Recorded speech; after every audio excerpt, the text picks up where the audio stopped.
right, meanwhile, Hillary Clinton got a primetime slot, which she used to rally Democrats behind Kamala Harris, using very similar lines from her failed 2016 campaign.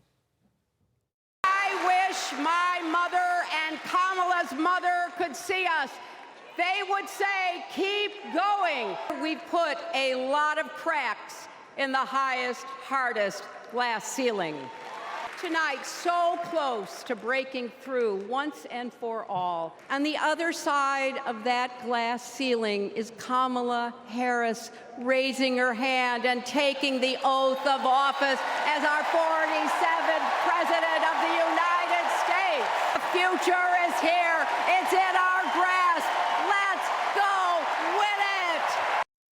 OutKick host Tomi Lahren joins us now. Tomi, good morning to you. So what do you think of that speech? A blast from the past, talking about the future. Carly, nothing says new and present and forward-looking quite like Hillary Rodham Clinton. I will say that she is the Christmas fruitcake of American politics. She simply will not go away, no matter how badly folks on both sides of the aisle really wish that she would. I think that the Democrat Party and the DNC has some kind of obligation at this point to put Hillary on that stage. But listen, she was not forward-looking. She was thinking about her loss, of course, in 2016. She's still very bitter about that loss to Donald Trump. She had to incorporate Kamala Harris into her speech, but I think we all know Hillary Clinton wishes she were talking about Hillary Clinton. But at least she got a primetime slot there. Tomi Lahren, an Axios reporter, commenting on Joe Biden's speech being delayed well after primetime, writing the following, quote, one longtime Biden aide texting, this is awful. He literally set up a campaign and handed it over to them. Do they have to cut him out of prime time? And I don't think we can overstate the fact we just showed video of Joe Biden leaving the convention and landing in California. Our show's on in the morning, Tomi. 5:45 a.m. is the time right now on the East Coast. What do you make of this lack of respect for the guy that they were touting as somebody who should be on the Mount Rushmore of presidents, going forward?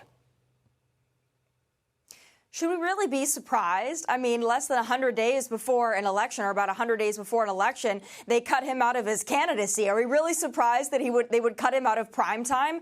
I think this was deliberate, to be honest with you. I think that they were hoping that as few people as possible heard Joe Biden's speech last night. And I'll be honest, as I was waiting Joe Biden, I almost felt badly for him. I thought, boy, I might not like this guy. I might not like his politics, but this is his swan song. Give him a chance to speak to his party, to the American people. But then when he finally did take the stage way past his bedtime, he proceeded to yell. He proceeded to once again tell lies about Donald Trump and Charlottesville. He couldn't help himself. He had to bring up January 6th. So all the sympathy and empathy I had for the man quickly dissipated when we saw the same old angry Brandon on that stage.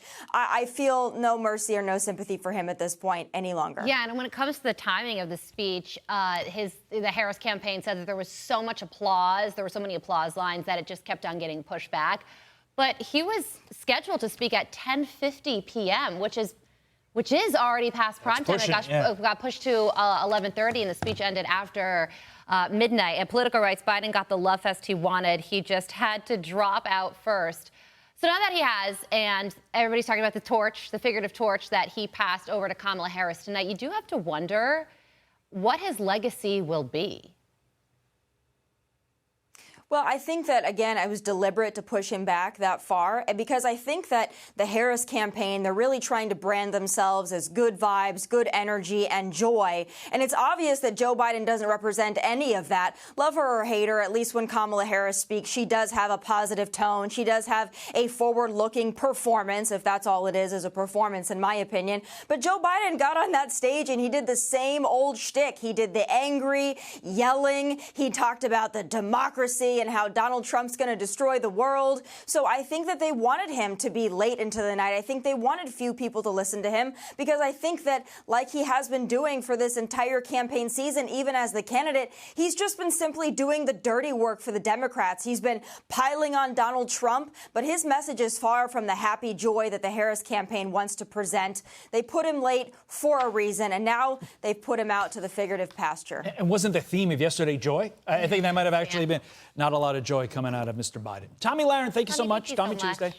I'm Steve Doocy. I'm Brian Kilmeade. And I'm Ainsley Earhart. And click here to subscribe to the Fox News YouTube page to catch our hottest interviews and most compelling analysis.